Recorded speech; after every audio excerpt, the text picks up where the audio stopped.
Yes, పాకిస్తాన్లో జరగబోతున్నటువంటి Iran అమెరికాకు సంబంధించిన చర్చల కోసం యావత్ ప్రపంచం అంతా కూడా ఎదురు చూస్తుంది. నిజంగా ఈ చర్చలు జరుగుతాయా? ఒకవేళ ఈ చర్చలు జరిగితే ఏ అంశాలు ప్రధానంగా ప్రస్తావనకు వచ్చేటువంటి పరిస్థితి ఉంది? ఎస్, వీటి గురించి డిస్కస్ చేద్దాం. మనతో పాటున్నారు ప్రముఖ విశ్లేషకులు నాగార్జున రెడ్డి గారు. హాయ్ సార్, నమస్తే. నమస్తే. సో అసలు ఈ డిస్కషన్ అంతా కూడా మొత్తం ప్రపంచం అంతా కూడా అసలు ఇరాన్ అమెరికా మధ్య ఏం చర్చలు జరగబోతున్నాయి, చర్చలు సక్సెస్ అవుతాయా లేదా, వీటి గురించే ఏమంటారు? పాయింట్ నెంబర్ 1, చర్చలు జరిగినా కానీ ఏమీ ప్రయోజనం ఉండదు. ట్రంప్ గారి మాట మీద అస్సలు నమ్మకం ఉండదు. పొద్దున ఒక మాట, మధ్యాహ్నం ఒక మాట, సాయంత్రం ఒక మాట చెప్తూ ఉంటారు. ఆయన చెప్పేటువంటి మాటలు ప్రపంచంలో అందరూ వినడం మానేశారు. యుద్ధాలు జరగాలి, తగాదలు పెట్టుకోవాలి, యుద్ధాలు జరగాలి, ఆయుధాలు అమ్ముకోవాలి, తయారు చేసిన ఆయుధాలు ఆ యుద్ధాల్లో అయిపోవాలి, మళ్ళీ ఆయుధాలు తయారు చేయాలి, మళ్ళీ అమ్ముకోవాలి. ఇదే పని. రిపబ్లికన్స్ ఉన్నా డెమోక్రాట్స్ ఉన్నా అమెరికా వాళ్ళ విధానం ఇదే విధంగా ఉంటుంది. ప్రజలు గమనించాలి. ఇప్పటి నుంచి కాదు, నేను 1971-72లో పాకిస్తాన్కి ఇండియాకి జరిగిన యుద్ధం రోజుల దగ్గర నుంచి చూస్తున్నా. మా కుటుంబంలో ఉండేటువంటి పి చంద్రశేఖర్ రెడ్డి అని మేజర్ జనరల్గా చేశారు ఆయన. 1944లో ఇండియన్ ఆర్మీలో జాయిన్ అయ్యాడు ఆయన. అప్పటి నుంచి ఇప్పటి వరకు చూస్తూనే ఉన్నాను నేను. చాలా దగ్గరగా చూశారు. చాలా దగ్గరగా చూశాను. మిగిలినటువంటి ప్రెసిడెంట్స్కి రెండవసారి 47వ ప్రెసిడెంట్గా ట్రంప్ గారు ఎలక్ట్ అయిన తర్వాత చాలా తేడా వచ్చేసింది. అంతకుముందు ప్రెసిడెంట్గా ఉన్నప్పుడు ఓకే, ఇప్పుడు ప్రెసిడెంట్గా ఉండడం అనేటువంటిది అమెరికా ప్రజలు ఇష్టం. వాళ్ళు ఎన్నుకున్నారు, మీరు నేను ఎవరు కాదనడానికి. వాళ్ళకి ఇష్టమైంది వాళ్ళకి ఎన్నుకున్నారు. మీకు ఇష్టం ఉండొచ్చు, ఇష్టం లేకపోవచ్చు, that is a different thing. కానీ ఇప్పుడు పరిస్థితి ఏంటంటే అమెరికన్స్కే ఇష్టం లేదు. $2.50 గ్యాలన్ ఆయిల్ ఖరీదు అనేటువంటిది $4.50 అయ్యేసరికి వాళ్ళల్లోనే విముఖత వచ్చింది. ఇన్ఫ్లేషన్ పెరిగింది, కాస్ట్ ఆఫ్ లివింగ్ పెరిగింది, అన్నీ కూడాను అస్తవ్యస్తంగా ఉంది. అమెరికాలోనే వాళ్ళల్లోనే వ్యతిరేకత వచ్చింది. ప్రపంచం సంగతి తర్వాత. అసలు యాక్చువల్గా యుద్ధం అనేటువంటిది ఇజ్రాయిల్ వాళ్ళకి ఇరాన్ వాళ్ళకి జరుగుతుంది. ఇజ్రాయిల్ వాళ్ళకి లిబియా వాళ్ళకి ఇప్పటికి కూడా జరుగుతూనే ఉంది. ఇది ఒక నేపథ్యం. మధ్యలో అమెరికా వాళ్ళు ఎందుకు వచ్చారు? వాళ్ళు ఎప్పుడైనా ఇలాగే వస్తారు. సో అక్కడ యురేనియం శుద్ధి చేసింది ఉంది, అలా అయినా అణ్వాయుధాలని ఇరాన్ తయారు చేస్తుంది, దానివల్ల ప్రపంచానికి మానవాళ్ళకి కూడా ఒక ముప్పు ఉంది అనేది అమెరికా చెప్తున్నమాట. మరి అమెరికా వాళ్ళ దగ్గర కూడా ఉన్నాయిగా, మరి అది ప్రపంచానికి ముప్పు కాదా? కానీ ఇక్కడ దగ్గర ఉన్నాయి ముప్పు కాదా? ఉగ్రవాదం అంతా కూడా ఇరాన్నే పెంచి పోషిస్తుంది. పాకిస్తాన్ వాళ్ళ దగ్గర కూడా మరి ఉగ్రవాదులను పెంచి పోషిస్తున్నారు కదా, వాళ్ళ దగ్గర అణ్వాయుధాలు ఉన్నాయి కదా. ట్రంప్ దాని గురించి ఎందుకు అడగరు? పాకిస్తాన్ అయితే అమెరికాకి దోస్తు కదా, అమెరికా ఏది చెప్తే అది చేస్తుంది కదా. అదే మరి, నీకు ఉగ్రవాదము అనేటువంటిది నీకు ఇరాన్లో ఉంది, పాకిస్తాన్లో కూడా ఉంది. మరి పాకిస్తాన్ ఎందుకు సపోర్ట్ చేస్తున్నావు? ఇరాన్ని ఎందుకు వ్యతిరేకిస్తున్నావు? నీకంటే ఒక పాలసీ ఉందా? ఉగ్రవాదము అంటే ప్రపంచానికి మొత్తానికి ఉగ్రవాదమే. మరి అలాంటప్పుడు పాకిస్తాన్ విషయంలో ఒక రకంగా, ఇరాన్ విషయంలో ఒక రకంగా అంటే ఎట్లా? పాకిస్తాన్ అంటే కూర్చో అంటే కూర్చుంటుంది, లే అంటే లేస్తుంది, అమెరికా చెప్పినట్టు. ఇప్పుడు ఇరాన్ కూడా అలా మలుచుకోవాలనే ప్రయత్నం ఏమో కదా. మరి కుదరదు. పాకిస్తాన్ అనేటువంటిది ఒక అడుక్కు తినే దేశము. వాళ్ళు ఎలా చెప్తే అలా వింటారు. కానీ ఇరాన్కి 5,000 సంవత్సరాల చరిత్ర ఉంది. ఇరాన్ అనేటువంటిది ఇప్పుడంటే ఇస్లాం రిపబ్లిక్ అనేసి అంటున్నారు, కానీ అది ఇస్లాం రిపబ్లిక్ కాదు. ఒరిజినల్గా అది పర్షియన్స్ది, పర్షియా అది లెక్క. అంటే పార్సీస్.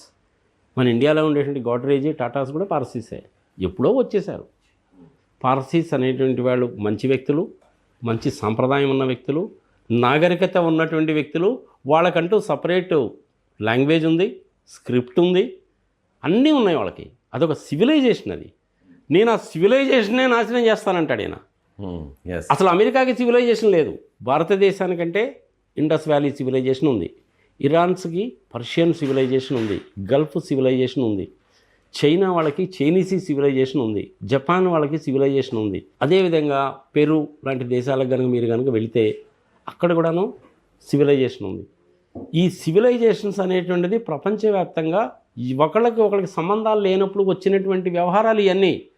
అమెరికన్స్కి సివిలైజేషన్ లేదు, యూరోపియన్స్కి సివిలైజేషన్ లేదు, కానీ ఇరాన్కి సివిలైజేషన్ ఉందిగా.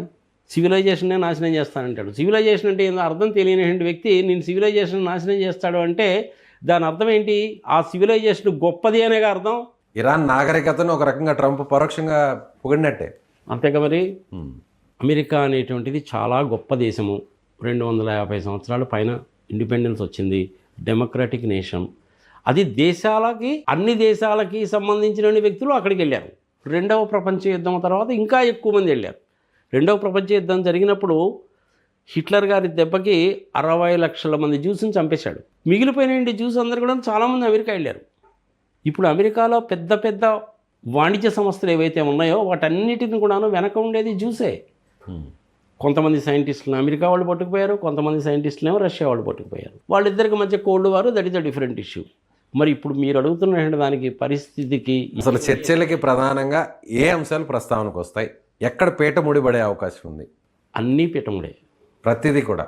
అమెరికా వాళ్ళు మొట్టమొదట చెప్పినటువంటిది రిజీమ్ చేంజ్ చేస్తాము, రాచరిక వ్యవస్థని తీసేస్తాము, ముల్లాలని తీసేస్తాము. అది వాళ్ళ ప్రధానమైంది. అది కుదరలేదు, అయిపోయిందా? రెండవది, మీ దగ్గర 460 కేజీల 60% శుద్ధి చేసినటువంటి యురేనియం ఉన్నది, మీరు అది బాంబులు తయారు చేయడానికి ఉపయోగిస్తారు, అది హౌతీస్ లాంటి వాళ్ళ ఉగ్రవాదుల చేతుల్లోకి పోతే ప్రపంచానికి దెబ్బ. అది వాళ్ళ రెండో వాదన. వాళ్ళ దగ్గర యురేనియం ఉన్నమాట వాస్తవమే, 60% ప్యూరిఫికేషన్ జరిగిన మాట వాస్తవమే, కానీ దానిని బాంబులు తయారు చేయడానికి ఉపయోగపడదు అని ఇంటర్నేషనల్ అటామిక్ ఏజెన్సీ వాళ్ళే చెప్పారు. మరి మళ్ళీ ట్రంప్ అదే మాట ఎందుకంటాడు? నీ దగ్గర అణ్వాయుధాలు ఉండొచ్చు, ఉగ్రదేశమైన పాకిస్తాన్ దగ్గర ఉండొచ్చు, రష్యా దగ్గర ఉండొచ్చు, ఫ్రాన్స్ దగ్గర ఉండొచ్చు, చైనా దగ్గర ఉండొచ్చు, నార్త్ కొరియా దగ్గర ఉండొచ్చు, మరి ఇరాన్ దగ్గర ఎందుకు ఉండకూడదు? తప్పేంటి? వాళ్ళ దేశ రక్షణ కోసము, వాళ్ళ పౌరులను రక్షించుకోవడం కోసము, వాళ్ళ సివిలైజేషన్ని రక్షించుకోవడానికి కోసము, వాళ్ళ దేశ సౌభాగ్యము కోసము, విద్యుత్ శక్తి తయారు చేసుకోవడానికి కావచ్చు, అగ్రికల్చర్కి కావచ్చు, ఆరోగ్య అవసరాలకు కావచ్చు, దేనికైనా ఉపయోగించుకోవచ్చు. వాళ్ళు దేనికైనా ఉపయోగించుకుంటారు. మేము అణుబాంబులు తయారు చేయమని కూడా చెప్పారు కదా, వాళ్ళు ఎనర్జీ కోసమే వాడతామని చెప్పుకోవచ్చు అని చెప్పారు కదా. మరి నువ్వు ఎందుకు నమ్మవు అన్నమాట? అంటే మరి ట్రంప్ ఇదంతా ఎందుకు చేస్తున్నాడు సార్? ఇంత చెప్తున్నా కూడా ఇరాన్ని ఇంత స్థాయిలో ఇబ్బంది పెట్టి, ఈ స్థాయిలో అమెరికాలో లక్షల కోట్లకు సంబంధించిన డాలర్లు ఖర్చు పెట్టి అక్కడ ఎందుకు ఈ విధంగా చేస్తున్నాడు? ఆధిపత్యము, కర్ర పెత్తనము, నేను చెప్పిందే వినాలి, నా ముందు నువ్వు తల వంచుకొని నిలబడాలి, నేను నందంటే నందనాలి, పందంటే పందనాలి. జస్ట్ లైక్ పాకిస్తాన్ అంతే. ఆయుధాలు తయారు చేయడము, అమ్ముకోవడం అనేటువంటిది వాళ్ళకి ప్రధాన ఆదాయం. ఫార్మస్యూటికల్స్ తయారు చేయడము, అమ్ముకోవడం వాళ్ళ ప్రధానమైనటువంటి ఇది. అక్కడ మెక్సికో నుంచి వచ్చేటువంటి డ్రగ్స్ని నిరోధించలేకపోవడం అనేటువంటిది వాళ్ళ చేతగానితనం. ఇదనమాట వ్యవహారం. ఓకే, ఆయుధాలు అమ్ముకోవాలి, డబ్బులు సంపాదించాలి. కంపెనీలు డబ్బులు సంపాదిస్తాయి, నాస్డాక్ డౌజోలో స్టాక్ ఎక్స్చేంజెస్లో షేర్ ప్రైస్లు బాగా పెరుగుతాయి. అవన్నీ కూడాను మెకన్సీ వాళ్ళు, జేపీ మోర్గన్ వాళ్ళు ఇట్లాంటి వాళ్ళు కొనుక్కుంటూ ఉంటారు స్టాక్ మార్కెట్లో. రాజకీయ నాయకులు కూడా కొనుక్కుంటారు. ఎలక్షన్స్ అప్పుడు రాజకీయ నాయకులకు డబ్బులు ఇస్తారు. మన ఇండియాలో ఎలాగుందో అక్కడ కూడా అలాగే ఉంది. పెద్ద తేడా ఉంటే ఏముండదు. మనం ఏదో పనికిమాలిలో ఉండము, వాళ్ళు పచ్చిత్తులు అనుకోవాకండి. మీరు ఎక్కడైనా ఇలాగే ఉంటారు. రాజకీయం ఎక్కడైనా ఒకటే. ఒబామా గారు ఎలక్షన్లో పార్టిసిపేట్ చేస్తున్నప్పుడు ప్రపంచం అంతా తిరిగి నేను ప్రెసిడెంట్గా నిలబడుతున్నాను, $10 $20 మీరు నాకు డొనేషన్ ఇవ్వండి అని చెప్పి ఆయనే అడిగాడు. ఈ ట్రంప్ గారు ఏంటంటే బేసికల్గా రియల్ ఎస్టేట్ వ్యాపారము, ఫైనాన్స్ వ్యాపారము ఎక్కువ ఆయనకి. అందుకని ఆయన ఎవరిని అడగల. కానీ వీళ్ళందరూ ఆయనకి ఇస్తారు. యుద్ధాలు జరిగితేనే కదా ఆయనకు డబ్బులు వచ్చాయి. అందుకని యుద్ధాలు జరగాలి. వెనిజులా అనేటువంటిది ఒక దేశంలో ఆయిల్ రిసోర్సెస్ ఉన్నాయి, వాటి మీద ఆధిపత్యం సంపాదించడానికి రాజును ఎత్తుకుపోయాడు. ఇరాక్లో ఇంతకుముందు యుద్ధం జరిగినప్పుడు కూడాను ఆయిలే, అక్కడ కూడాను అణ్వాయుధాలు అనేటువంటి దాన్నే తీసుకొచ్చారు. కానీ ప్రధాన ఉద్దేశము ఆయిల్. ఇక్కడ ఇరాన్లో అదే, అంతే, ఇంకంతకంటే ఏమీ లేదు. పాకిస్తాన్ ఉగ్రదేశమే, మరి అమెరికాకు సంబంధించిన అణ్వాయుధాలన్నీ తీసుకెళ్ళి పాకిస్తాన్ కొండలో పెట్టుకున్నారు, కిరాణా హిల్స్లో పెట్టుకున్నారు. అందుకనే కదా అంతా హడావుడి చేసింది లాస్ట్ టైం. ఆపరేషన్ సింధూర్లో మనం వేసిన మిసైల్ దెబ్బకి అమెరికా కూడా వణికిపోయింది. కారణం ఏంటి? పాకిస్తాన్కి నిజంగా అణ్వాయుధాలు తయారు చేయగలిగినంత సీన్ లేదు. అక్కడ ఉన్న ఆయుధాలన్నీ అమెరికా వాడే. రష్యాకి చైనాకి దగ్గరే ఉంటే బాగుంటుందన్న ఉద్దేశంతో ఆడబెట్టుకున్నారు. అమెరికా వాళ్ళ ఫారిన్ పాలసీ ఎప్పుడు ఎలా ఉంటుంది అనేసి అంటే ఆయుధాలు అమ్ముకోవడంలోనే వాళ్ళకి ప్రధాన కాన్సన్ట్రేషన్. Right sir. ఇప్పుడు ఆధిపత్యం అనేటువంటిది వాళ్ళ ధోరణి. రైట్. చర్చల్లో ప్రధానంగా మీరు చెప్పిన ఈ పాయింట్స్ అన్నీ వస్తాయి. మీరు అన్నట్టుగా శుద్ధి చేసిన యురేనియం గురించి అక్కడ డిస్కషన్ వచ్చినప్పుడు ఇరాన్ ఒప్పుకోదు, అందుకు అమెరికా కూడా ఒప్పుకోదు. సో ఈ పాయింట్స్ ఏమొస్తాయి ప్రజలకు కూడా తెలియాలిగా. అసలు పాయింట్స్ ఏమొస్తాయి? 10 పాయింట్స్ అని ఇరాన్ కొన్ని ప్రతిపాదించింది. ఇరాన్ ప్రతిపాదన ఏంటి? మా దేశంలో ఏ రకమైన రెజ్యూమ్ ఉండాలి మా ఇష్టమో, నువ్వు మాట్లాడకూడదు. మా మీద ఇప్పటివరకు పెట్టిన ఆంక్షలు మొత్తం కూడా నువ్వు ఎత్తేయాలి. నెంబర్ 2, హర్మోజ్ని మేము ఓపెన్ చేస్తాము కానీ టోల్ కలెక్ట్ చేస్తాము. మా దగ్గర 460 కేజీలు ఉంది, మీకు హ్యాండ్ ఓవర్ చేయము. మా దగ్గర ఆయిల్ రిసోర్సెస్ ఉన్నాయి, మా ఇష్టం వచ్చిన రేటుకి, మా ఇష్టం వచ్చిన దేశానికి, మా ఇష్టం వచ్చిన కరెన్సీలో అమ్ముకుంటాం. ఇక మీదట మీరు మా మీద యుద్ధము చేయకూడదు, మా మీద ఆంక్షలు విధించకూడదు. నష్టపరిహారం కూడా చెల్లించారు. నష్టపరిహారం కూడాను $2 ట్రిలియన్ చెల్లించాలి. యుద్ధం మేము చేయలేదు, మీరు చేశారు కాబట్టి. మరి ఈ కండిషన్స్కి అమెరికా వాళ్ళు ఒప్పుకుంటారా? ఒప్పుకోరు. మరి ఇంక చర్చలు ఏముంది అక్కడ? రిజర్వ్ చేంజ్ చేస్తా అన్నావు, కుదరలేదు. హార్మోస్ని విడుదల చేస్తా అన్నావు, కుదరలేదు. యురేనియం ఎత్తుకుపోతానన్నావు, అది కుదరలేదు, కుదిరే పని కాదు.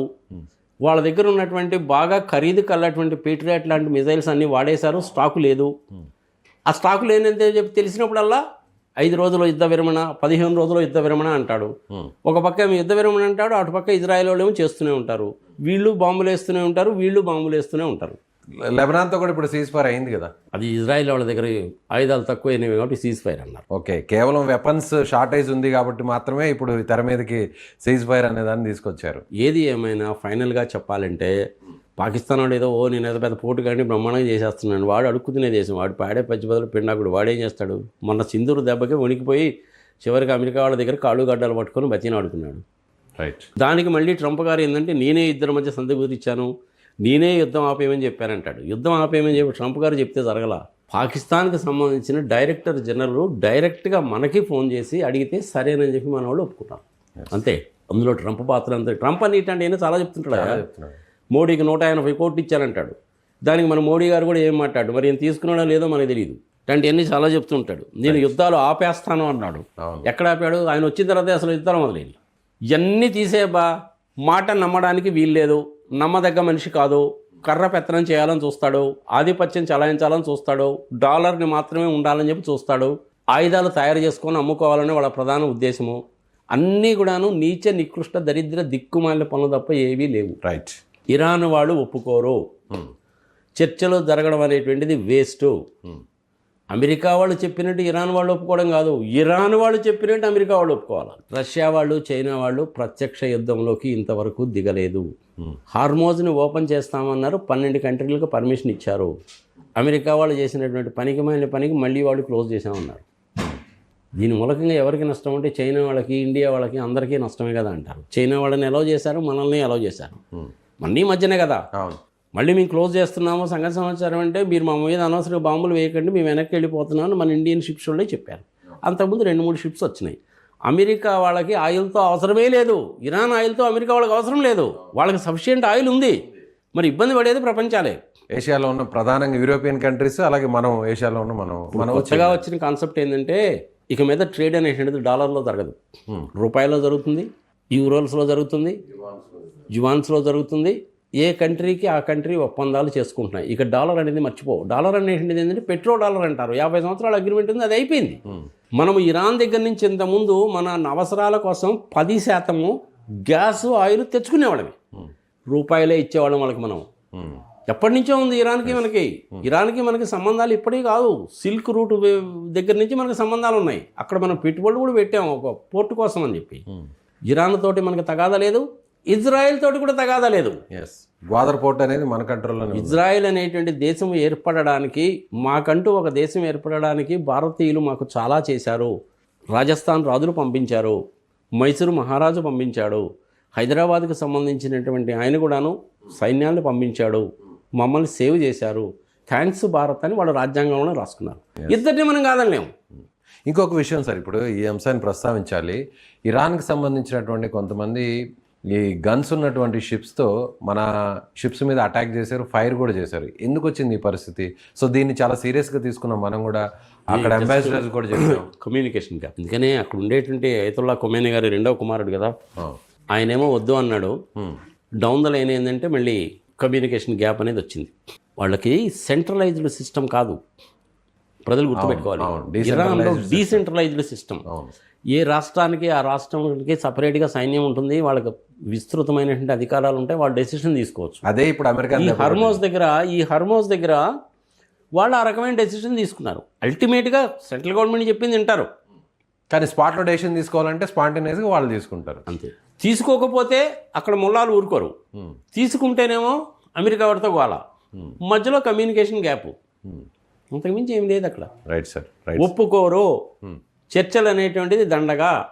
నా ఉద్దేశం ప్రకారం కనుక ఫ్రీ అండ్ ఫ్రాంక్గా చెప్పాలంటే ఈ వీడియోలో కాదు, ఇంకొక వీడియోలో చెప్తాను. ఈ వీడియోని ఇంతటితో ముగిద్దాం. Right sir, thank you so much. So ఇది ప్రముఖ సిఐ విశ్లేషకులుగా ఉన్నటువంటి నాగార్జున రెడ్డి గారు చెప్తున్నట్టుగా ఖచ్చితంగా పాకిస్తాన్లో జరగబోతున్నటువంటి ఇరాన్ అమెరికా మధ్య చర్చలు సఫలం కావు. ఎందుకంటే ఇప్పటికే దీని మీద అనేక రకాల వివాదాలు నడుస్తున్నాయి. సో అమెరికా కూడా ఎట్టి పరిస్థితుల్లో ఇరాన్ చెప్పిన మాట వినకపోతే సో ఇక చర్చలు ముందుకు జరగవు. కాబట్టి ఇరాన్ డిమాండ్స్ అయితే మాత్రం ఖచ్చితంగా పరిష్కరించుకోవడం కోసం పోరాడుతుందని అంటున్నారు. మీరేమనుకుంటున్నారు? నాగార్జున రెడ్డి గారు చెప్పినటువంటి అభిప్రాయాన్ని మీరు కూడా ఏకీభవిస్తున్నారా? అయితే కామెంట్ చేయండి. Thank you.